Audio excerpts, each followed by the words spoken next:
মতামত চেয়ে দলগুলোর কাছে জুলাই সনদের খসড়া পাঠালো ঐকমত্য কমিশন। সাংবিধানিক ও আইনি বৈধতা নিয়ে আদালতে প্রশ্ন তোলা যাবে না, চূড়ান্ত খসড়ায় প্রস্তাব।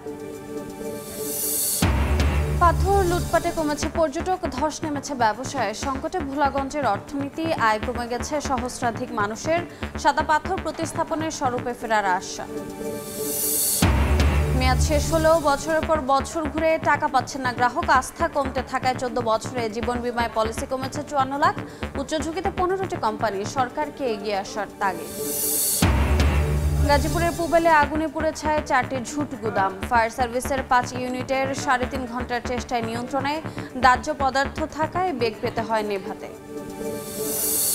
এবং ট্রাম্পের সঙ্গে বৈঠকে দনবাস অঞ্চলের পূর্ণ নিয়ন্ত্রণ চেয়েছেন পুতিন। বিনিময়ে খেরসন ও ঝাপরিসিয়ায় যুদ্ধ থামানোর প্রতিশ্রুতি। আলোচনার উদ্যোগের প্রশংসায় বিভিন্ন দেশ।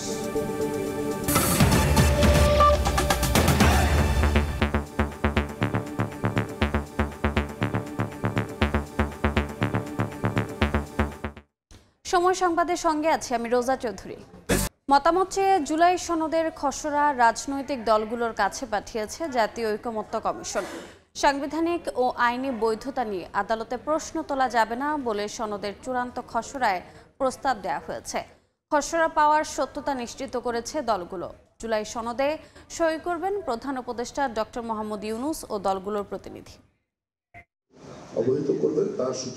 রক্তক্ষয়ী গণঅভ্যুত্থানে শেখ হাসিনা সরকারের পতনের পর দাবি ওঠে পুরো কাঠামোর আমূল সংস্কারের। তারই ধারাবাহিকতায় 15 ফেব্রুয়ারি যাত্রা শুরু করে জাতীয় ঐকমত্য কমিশন। 2 দফায় দীর্ঘ 67টি বৈঠকে মৌলিক 19টি সংস্কারের মধ্যে সর্বসম্মতভাবে রাজনৈতিক দলগুলোর মধ্যে ঐকমত্য তৈরি হয় 9টি বিষয়ে। আর 10টি বিষয়ে বিএনপি ও সমমনা জোট এবং অন্যান্য দলের পূর্ণাঙ্গ অথবা আংশিক নোট অব ডিসেন্ট সহই শেষ হয় কমিশনের বৈঠক। এর মধ্যে উল্লেখযোগ্য 70 অনুচ্ছেদ, প্রধানমন্ত্রীর একাধিক পদে না থাকা, উচ্চকক্ষে পেয়ার, রাষ্ট্রের মূলনীতি এবং তত্ত্বাবধায়ক সরকার গঠন প্রক্রিয়া। এসব সিদ্ধান্তেরই চূড়ান্ত খসড়া প্রস্তাবনা রাজনৈতিক দলগুলোর কাছে পাঠিয়েছে ঐকমত্য কমিশন। শনিবার সন্ধ্যায় যা হাতে পায় দলগুলো, এতে বলা হয়েছে এই সনদের কোনো বিধান, প্রস্তাব ও সুপারিশ সাংবিধানিক ও আইনগতভাবে বলবৎ হিসেবে গণ্য হবে। বিধায় এর বৈধতা, প্রয়োজনীয়তা কিংবা জারির কর্তৃত্ব সম্পর্কে কোনো আদালতের প্রশ্ন তোলা যাবে না। জুলাই সনদের যেসব সুপারিশ অবিলম্বে বাস্তবায়ন হবে বলে বিবেচিত, সেগুলো দেরি না করে জাতীয় সংসদ নির্বাচনের আগে সরকার সম্পূর্ণরূপে বাস্তবায়ন করবে। জুলাই ঘোষণাপত্রের মতো সমালোচনা এড়াতে জুলাই সনদে পিলখানা ও শাপলা চত্বর হত্যাকাণ্ড এবং 2018 সালের কোটা সংস্কার আন্দোলনের কথা বিশেষভাবে উল্লেখ করা হয়েছে। সনদের পটভূমি রাজনৈতিক ঐকমত্য হওয়া 84টি বিষয় এবং বাস্তবায়নের 8টি অঙ্গীকারনামা রাখা হয়েছে, যাতে স্বাক্ষর করবেন প্রধান উপদেষ্টা ডক্টর মোহাম্মদ ইউনূস এবং রাজনৈতিক দলগুলোর প্রতিনিধিরা। এরই মধ্যে জাতীয় ঐকমত্য কমিশনের মেয়াদ 15 সেপ্টেম্বর পর্যন্ত 1 মাস বাড়িয়ে মন্ত্রিপরিষদ বিভাগ থেকে প্রজ্ঞাপন জারি করা হয়েছে। বাস্তবায়ন প্রক্রিয়া এবং সনদ চূড়ান্ত করতে রাজনৈতিক দলগুলোর সঙ্গে আবারও বৈঠক হওয়ার কথা রয়েছে ঐকমত্য কমিশনের। হাসান ওয়ালি, সময় সংবাদ, ঢাকা। জুলাই আগস্টের মানবতা বিরোধী অপরাধের মামলায় সাবেক প্রধানমন্ত্রী শেখ হাসিনা ও সাবেক স্বরাষ্ট্রমন্ত্রী আসাদুজ্জামান খান কামাল সহ 3 জনের বিরুদ্ধে চতুর্থ দিনের সাক্ষ্য গ্রহণ আজ। আন্তর্জাতিক অপরাধ ট্রাইব্যুনাল 1-এর চেয়ারম্যান বিচারপতি মোহাম্মদ গোলাম মর্তুজা মজুমদারের নেতৃত্বাধীন ট্রাইব্যুনালে এ সাক্ষ্য গ্রহণ হওয়ার কথা রয়েছে। এরই মধ্যে ট্রাইব্যুনালে হাজির করা হয়েছে আসামি থেকে রাজসাক্ষী হওয়া সাবেক আইজিপি চৌধুরী আবদুল্লাহ আল মামুনকে। এর আগে 6 আগস্ট তৃতীয় দিনের সাক্ষ্য জেরা শেষ হয়। প্রত্যক্ষদর্শী হিসেবে সেদিন 2 জন সাক্ষী নিজেদের জবানবন্দি দেন। এর মধ্যে একজন রিনা মুর্মু ও আরেকজন একে মইনুল হক। এখন পর্যন্ত এই মামলায় সাক্ষ্য দিয়েছেন 5 জন।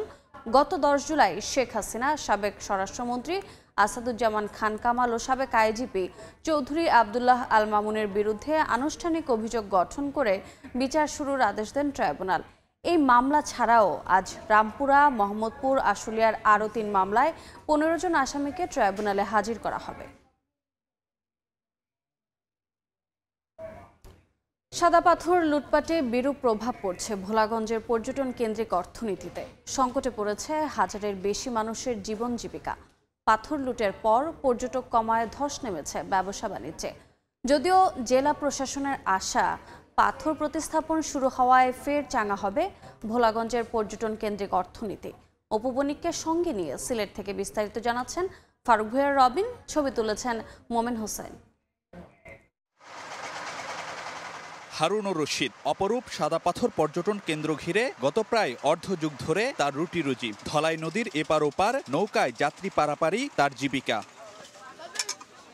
পর্যটন কেন্দ্রে খাবার হোটেল চালান জগন্নাথপুরের বুকুল বিশ্বাস। পাথর লুটের পর উভয়ের অভিজ্ঞতা মিলে গেছে একই বিন্দুতে। ভোলাগঞ্জে পর্যটক কমায় আয় রোজগার অর্ধেকে নেমে এসেছে দুজনেরই। বেশি হয়েছে, তখন কমছে। যে লোকজনের ফোনতে আছে পাথর লুটপাট হয়ে গেছে, এখন লোক কম আসে। আগে এই শুক্রবারের দিনও 10টা 12টা মারতাম, এখন তো 3টে আর 4টে। এখন কোনবা এমন যে আসি টিকে আসি, খুবই খারাপ অবস্থায়। ওর থেকে বেশি এমন 4 ভাগের 3 ভাগ কমে গেছে। ভোলাগঞ্জ নৌকাঘাট আর সাদা পাথর। ধলাই নদীর দুই পারে আছে খাবার, কসমেটিক্স, শোপিস সহ বিভিন্ন ধরনের 1.5 শতাধিক দোকান। নৌকা পারাপারে যুক্ত আছেন 300 থেকে 350 মানুষ। পর্যটকদের ছবি তোলাও এখানে অন্যতম জীবিকা।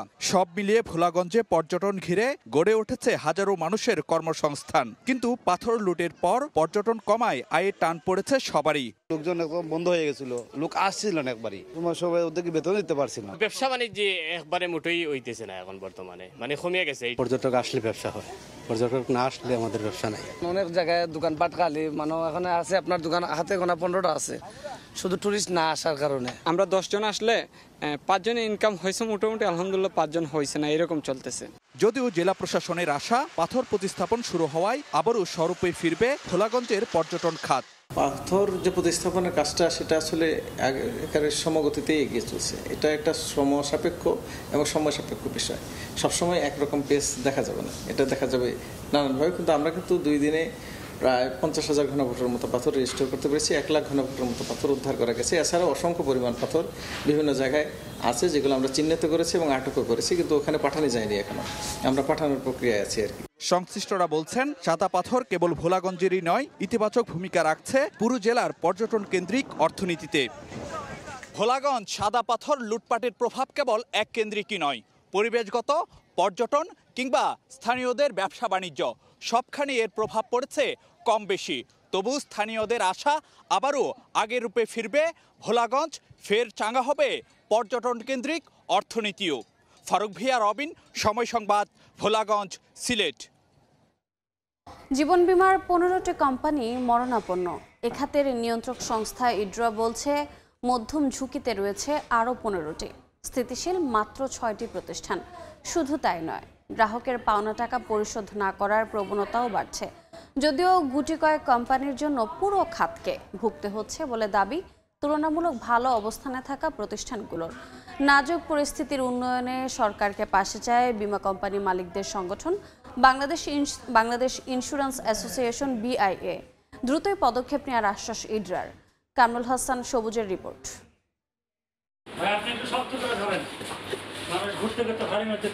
রাজধানীর বিজয়নগরে একটি বীমা কোম্পানির প্রধান কার্যালয়ে ঢুকতেই শোনা গেল একজন গ্রাহকের এমন ক্ষোভের কথা। প্রতিষ্ঠানটির সিনিয়র ভাইস প্রেসিডেন্টের কক্ষে ঢুকতেই বোঝা গেল 2021 সালে মেয়াদ শেষ হয়েছে। সেই বীমার টাকার জন্য এখনো ঘুরছেন একজন গ্রাহক।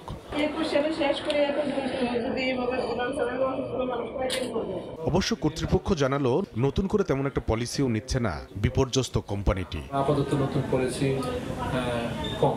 দেখা মিলল আরো কয়েকজন গ্রাহকের, তারাও জানালেন তাদের একই রকম অভিজ্ঞতার কথা। ম্যাচিউরড হওয়ার পরে 4 বছর 8 মাস এদের পিছনে ঘুরতে ঘুরতে তো এখন বুঝতে পারি যে কখন কি বলে। লেখা দিল অক্টোবর মাসে যোগাযোগ করেন। 10 বছর পরে যাইও আরো 7 বছর প্লাস হয়ে গেছে। মৃত্যু দাবির ওই কাগজপত্র জমা দিয়ে গেছি, 7 বছর হয়েছে। আমি যেতে কোনো পাইতে আসি না, তো আমি আরেকজনের কেন বলবো। গ্রাহকের বীমা বিমুখ অবস্থানের কারণও মিলছে এ খাতের নিয়ন্ত্রক সংস্থা ইডরার তথ্যে। আস্থা কমতে থাকায় 2024 সাল পর্যন্ত 14 বছরে জীবন বীমায় পলিসি কমেছে 54 লাখ। 2024 সালে 12,965 কোটি 74 লাখ টাকা বীমা দাবির বিপরীতে কোম্পানিগুলো পরিশোধ করেছে 8,590 কোটি 68 লাখ টাকা। অর্থাৎ দাবি করা প্রায় 34% টাকা পাননি গ্রাহকরা। আর চলতি বছরের প্রথম প্রান্তিকে দাবি করা 6,375 কোটি 68 লাখ টাকার মধ্যে কোম্পানিগুলো গ্রাহককে দিতে পারেনি প্রায় 63% অর্থ। অবশ্য এই সময় বীমা দাবির শতভাগ অর্থ পরিশোধ করেছে এমন কোম্পানির সংখ্যা বেড়েও হয়েছে দ্বিগুণ। গুটি কয়েক মরণাপন্ন জীবন বীমা কোম্পানির জন্য পুরো খাতকে মাসুল গুনতে হচ্ছে বলে দাবি তুলনামূলক ভালো কোম্পানিগুলোর। ক্ষতিগ্রস্ত পিপল কিন্তু আমাদের বাই রিক্সাওয়ালা, একেবারে দিন মজুর, কৃষক। আমরা যদি 36টা লাইফ ইন্স্যুরেন্সকে ধরি, 30টা কোম্পানি কিন্তু এক্সিলেন্ট পেমেন্ট করছে। ওইটা কিন্তু আমরা যারা পাচ্ছে তারা কিন্তু বলছে না, একদিনও ক্লেম সেটেল করছে এমন কোম্পানি মার্কেটে আছে। যাদের কারণে বিপদে পড়েছে বীমা খাত, তাদের শাস্তির আওতায় নিয়ে আসার পাশাপাশি গ্রাহক সুরক্ষায় বিশেষ তহবিল নিয়ে সরকারকে এগিয়ে আসার তাগিদ বাংলাদেশ ইন্স্যুরেন্স অ্যাসোসিয়েশনের। যারা অন্যায় করেছে তাদেরকে অবশ্যই পানিশমেন্টের আওতায় আনা উচিত। একটা জায়গাতে আসলে সরকার একটা সাপোর্ট দিয়ে যদি সাময়িক টাইমের যদি নেয়, তারপর এটাকে নিয়ে একটা পর্যায়ে গিয়ে তারা সেই লোনটা হয়তো পরিশোধ হয়ে যেতে পারে, যেটা ব্যাংকে তারা করতেছে। তাহলে গ্রাহকের কিন্তু একটা নির্ভরশীল হলো যে না, আমি আমার টাকাটা পাবো। ইড্রার বলছে দুর্বল কোম্পানিতে চলমান বিশেষ অডিট শেষ হলেই নেওয়া হবে ব্যবস্থা। আইডিআর এর পর্যবেক্ষণে লাইফের মোট 15টি কোম্পানি উচ্চ ঝুঁকিতে রয়েছে, 15টি মধ্যম ঝুঁকিতে রয়েছে, কিছু বিশেষ অডিটের ব্যবস্থা করেছে। প্রাপ্ত তথ্যের ভিত্তিতে এই কোম্পানিগুলোর বিরুদ্ধে ক্লেম সেটেলমেন্টের জন্য ব্যবস্থা নেওয়া হবে। দেশে মোট 36টি জীবন বীমা কোম্পানির মধ্যে শেয়ার বাজারে তালিকাভুক্ত রয়েছে 15টি প্রতিষ্ঠান। কামরুল হাসান সবুজ, সময় সংবাদ, ঢাকা। সময় সংবাদে আরও থাকছে। আন্তর্জাতিক রূপ পাচ্ছে কক্সবাজার বিমানবন্দর। সমুদ্রের ওপর রানওয়ে ছুঁয়ে 2রা অক্টোবর আন্তর্জাতিক ফ্লাইটের ওঠানামা শুরু। কাজ চলছে দ্রুত গতিতে।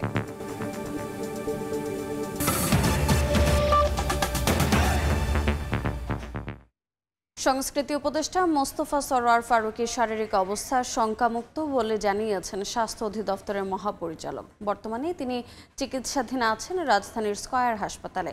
তার স্ত্রী অভিনেত্রী তিশা ফেসবুক পোস্টে জানিয়েছেন উপদেষ্টা আপাতত আশঙ্কামুক্ত। কর্মশালায় যোগ দিতে কক্সবাজার গিয়ে হঠাৎ অসুস্থ হয়ে পড়েন সংস্কৃতি বিষয়ক উপদেষ্টা মোস্তফা সরোয়ার ফারুকী। শুক্রবার সকালে সেখানে পৌঁছানোর পর শনিবার বিকেলের দিকে হঠাৎই বুকে ব্যথা এবং উচ্চ রক্তচাপ অনুভব করেন উপদেষ্টা। পরে শনিবার রাতে 10:30টার দিকে তাকে হেলিকপ্টার যোগে ঢাকায় আনা হয়। রাত 12টার দিকে আনা হয় রাজধানীর স্কয়ার হাসপাতালে। খবর পেয়ে সেখানে উপস্থিত হন স্বাস্থ্য অধিদপ্তরের মহাপরিচালক অধ্যাপক ডক্টর মোহাম্মদ আবু জাফর। বেরিয়ে এসে সাংবাদিকদের জানান শঙ্কামুক্ত আছেন উপদেষ্টা। বলেন অতিরিক্ত কাজের চাপ, খাবারের অনিয়মে দুর্বল হয়ে পড়েছেন উপদেষ্টা। উনি কাজের লোডে ছিলেন, দুপুর থেকে খাওয়া দাওয়া ভালো হয়নি, এটা একটা বিষয়। তো কিছুটা সেই জন্য পানি শূন্যতা আছে, ওনার স্যালাইন চলছে। অন্য অন্য ইনভেস্টিগেশন ওনারা পাঠিয়েছেন, ইসিজি করা হয়েছে, তার হার্টের কোনো সমস্যা নাই। তো আমরা আসলে আশা করছি যে ইনশাল্লাহ উনি খুব দ্রুত আরোগ্য লাভ করবেন। এদিকে মোস্তফা সরোয়ার ফারুকীর দ্রুত সুস্থতার জন্য ফেসবুক পোস্টে দেশবাসীর কাছে দোয়া চেয়েছেন উপদেষ্টার স্ত্রী অভিনেত্রী নুসরাত ইমরোজ তিশা। শাবাব ওয়াসি, সময় সংবাদ, ঢাকা। ফায়ার সার্ভিসের 5টি ইউনিটের 3.5 ঘন্টার চেষ্টায় নিয়ন্ত্রণে এসেছে গাজীপুরের পুবাইলের ঝুট গুদামের আগুন।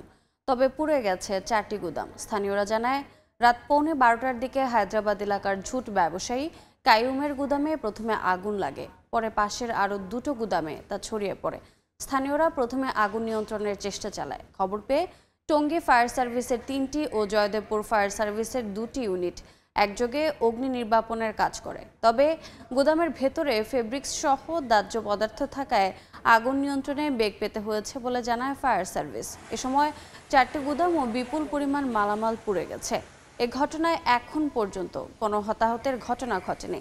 আগুন লাগার কারণ ও ক্ষয়ক্ষতির পরিমাণ সম্পর্কে এখন পর্যন্ত জানা যায়নি।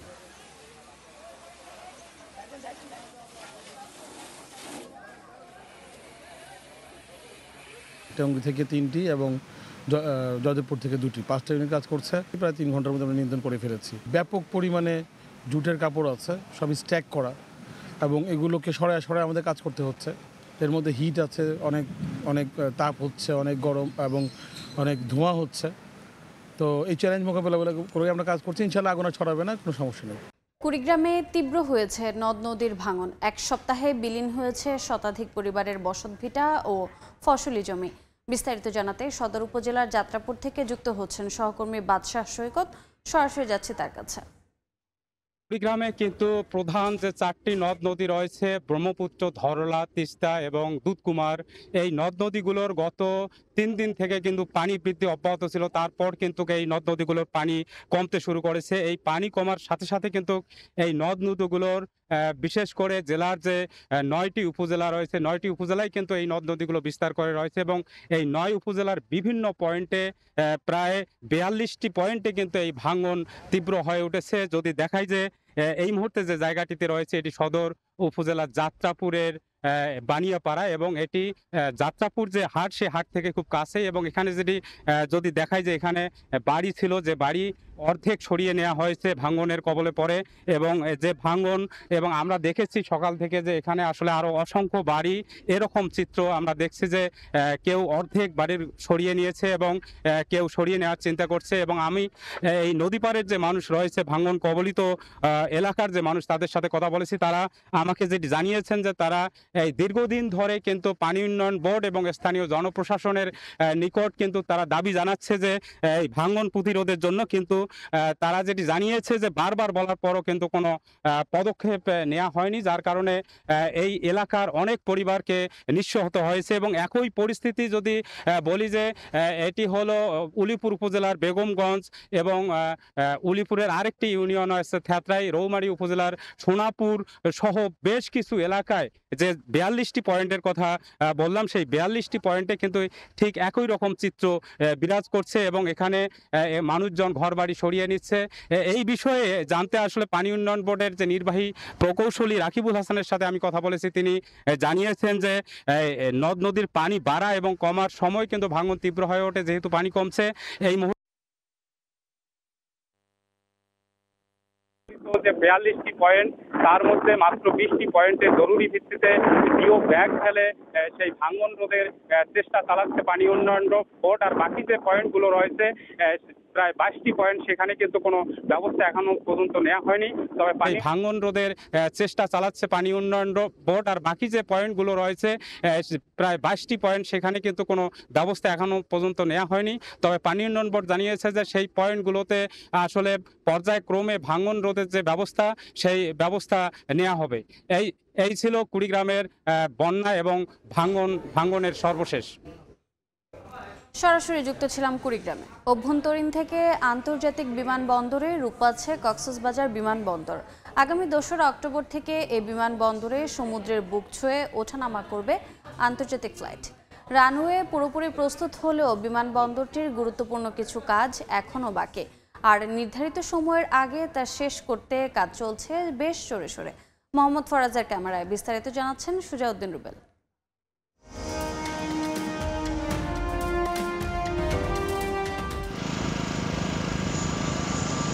সমুদ্রের বুক ছুঁয়ে এবার উঠবে আন্তর্জাতিক ফ্লাইট। কক্সবাজার বিমানবন্দর রূপ নিচ্ছে আন্তর্জাতিক রূপে। 2 অক্টোবর থেকে শুরু হচ্ছে বহুল প্রতীক্ষিত আন্তর্জাতিক ফ্লাইটের ওঠানামা। রানওয়ে সম্প্রসারণে যোগ হয়েছে অতিরিক্ত 1700 ফুট, যার পুরোটাই সমুদ্রের বুকের উপর। এখন রানওয়ের মোট দৈর্ঘ্য 10,700 ফুট, যা দেশের দীর্ঘতম রানওয়ে। বর্ধিতাংশের যে রানওয়ে লাইটিং পেইন্টিংয়ের কাজ, এটাও আমরা প্রস্তুত আছি। এটা আশা করছি যে আমাদের যে অপারেশনের যে টার্গেট লাইন, তার আগে আমরা শেষ করতে পারবো ইনশাআল্লাহ। তবে টার্মিনাল ভবনের কাজ এখনও পুরোপুরি শেষ হয়নি। যাত্রী অভ্যর্থনা, ইমিগ্রেশন, কনভেয়ার বেল্ট সহ বেশ কিছু গুরুত্বপূর্ণ কাজ চলছে দ্রুত গতিতে, যা নির্ধারিত সময়ের আগে শেষ করতে ব্যস্ত শ্রমিক ও প্রকৌশলীরা। মানে পুরো কাজ যদি কেউ সম্পূর্ণ শেষ করতে হয় তাহলে আমাদের ডিসেম্বর পর্যন্ত সময় লাগবে। এটা আমাদের পিডিএম স্যার মহোদয় অলরেডি কর্তৃপক্ষের সাথে এটা আলোচনা করছে। তাই এটা হলো আমাদের লাস্ট টাইম। তারপর আমরা চেষ্টা করতেছি যত দ্রুত সম্ভব আমরা কাজটা শেষ করার জন্য। বিশেষজ্ঞরা বলছেন বিমানবন্দরের আন্তর্জাতিক রূপ কক্সবাজারের পর্যটন ও অর্থনীতিতে আনবে বিপ্লব। তবে নিরাপত্তা নিশ্চিত করতে হবে সর্বোচ্চ মাত্রায়। অপারেশনাল করার জন্য যা যা প্রয়োজন সেই কাজগুলো সম্পূর্ণ হয়েছে। আমাদের নজর দিতে হবে শুধু যে এয়ারপোর্ট পেরিমিটারের মধ্যে নিরাপত্তা তা না, সারা কক্সবাজার, ইনানি পর্যন্ত, টেকনাফ পর্যন্ত যারা ট্যুরিস্ট জোন যেটা আমাদের, এই সমস্তটা এলাকার নিরাপত্তা কিন্তু ইনভলভ। এটা যত তাড়াতাড়ি সম্ভব এটা যদি উদ্বোধন করে, পাশাপাশি যেটা আমাদের এয়ারপোর্ট ফ্যাসিলিটিস, কাস্টম, ইমিগ্রেশন সবগুলো এবং বন্ডেড ওয়্যারহাউস এই ফ্যাসিলিটিগুলো এনশিওর করে, আমি মনে করি কক্সবাজারের একটা অর্থনীতির একটা আমূল পরিবর্তন ঘটবে। 2021 সালে শুরু হওয়া এই প্রকল্পের মাধ্যমে চতুর্থ আন্তর্জাতিক বিমানবন্দর এটি। আকাশপথে আন্তর্জাতিক সংযোগ খুলে গেলে এই জনপদে খুলে যাবে অর্থনৈতিক সম্ভাবনার নতুন দুয়ার। সুজাউদ্দিন রুবেল সংবাদ। সুনামগঞ্জে নৌপথে চাঁদাবাজদের কাছে অসহায় কয়লা, চুনাপাথর আমদানিকারক, বালু ও পাথর ব্যবসায়ীরা। 10টি স্পটে চাঁদা আদায় করে প্রভাবশালীরা। না দিলে মারধরের শিকার হন নৌযানের মাঝিরা। পুলিশ বলছে চাঁদাবাজদের বিরুদ্ধে পুলিশের অভিযান চলমান।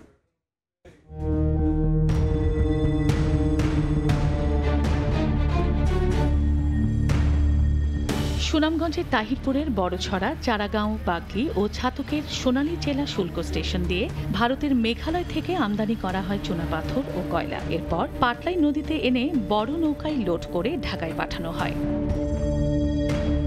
নৌকাগুলো পাটলাই, বৌলাই, সুরমা, কালনী, কুশিয়ারা, ভৈরবের মেঘনা, নারায়ণগঞ্জের শীতলক্ষা হয়ে ঢাকার বুড়িগঙ্গা নদী পাড়ি দেওয়ার সময় চাঁদাবাজদের কবলে পড়ে। মাঝিদের অভিযোগ, এসব নদীর 8টি স্থানে চাঁদাবাজির শিকার হয় নৌযানগুলো। একটি বাল্ক হেডকে 80,000 টাকা পর্যন্ত চাঁদা দিতে হয়। প্রতিটি স্পটে ছোট ছোট নৌকায় বসে থাকে চাঁদাবাজরা। এমনকি পণ্যবাহী নৌযানগুলো নদী অতিক্রমের সময় টাকা দিতে হয় স্থানীয় প্রভাবশালীদের। আমরা নদীপথে থাকি, তারা মনে করেন যে সন্ত্রাস উঠে, চাঁদাবাজ উঠে, তাদেরকে আমরা টাকা পয়সা দিয়ে আসে, আমরা এই সময়গুলো আমরা অতিক্রম করি।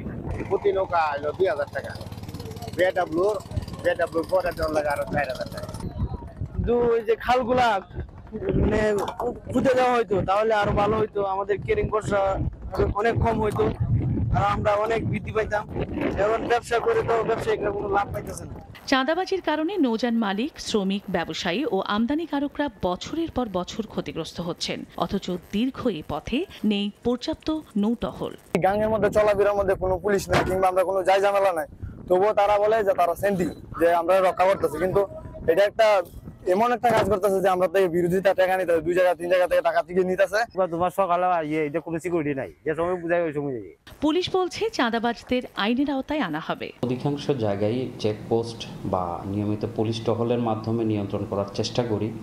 আমাদের পাশাপাশি নৌ পুলিশও আন্তরিকভাবে চেষ্টা করছে। সুনামগঞ্জ থেকে ঢাকার নৌপথের দূরত্ব 400 কিলোমিটার। সময় সংবাদ, সুনামগঞ্জ। দেখছেন সময় সংবাদ। এবারে দেশের বাইরের খবর। মার্কিন প্রেসিডেন্ট ডোনাল্ড ট্রাম্পের সঙ্গে বৈঠকে ডনবাস অঞ্চলের পূর্ণ নিয়ন্ত্রণ চেয়েছেন রুশ প্রেসিডেন্ট ভ্লাদিমির পুতিন। এ শর্তের বিনিময়ে খেরসন ও জাপোরিজিয়ায় যুদ্ধ থামিয়ে দেওয়ার প্রতিশ্রুতি দিয়েছেন পুতিন।